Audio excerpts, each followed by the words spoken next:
Thanks for joining us. I'm Kendria LaFleur. The U.S. has reached a deal to lift steel and aluminum tariffs on Canada and Mexico. This removing one key obstacle to passing updates to the North American Free Trade Agreement.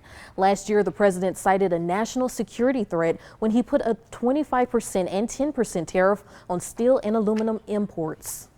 They've been charging us extremely high tariffs, as much as 285% or more for our agricultural products, which is an absolute barrier. It's essentially a barrier. In other words, when you pay 285, guess what? You know what they're saying? We don't want your business. So it was a barrier to our farmers being able to do business with them, to our farmers being able to sell product in there. So that deal is going to be a fantastic deal for our country. And that announcement comes as the U.S. is in the middle of a trade war between China. The president is continuing on what he calls cracking down on unfair trade practices. Tonight we hear from one Evangeline Parish farmer who is concerned about what the future holds.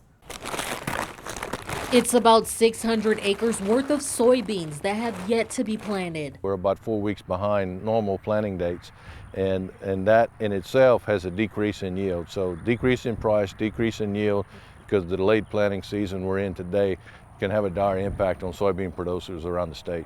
That's because a rainy harvest has damaged some of the crops. But there's one more reason why it's been hard for some farmers to make ends meet. Last week, the U.S. increased tariffs from 10 to 25% on more than $200 billion worth of Chinese goods. China striking back by putting tariffs on U.S. imports like soybeans, which worries farmers like Richard Fontenot.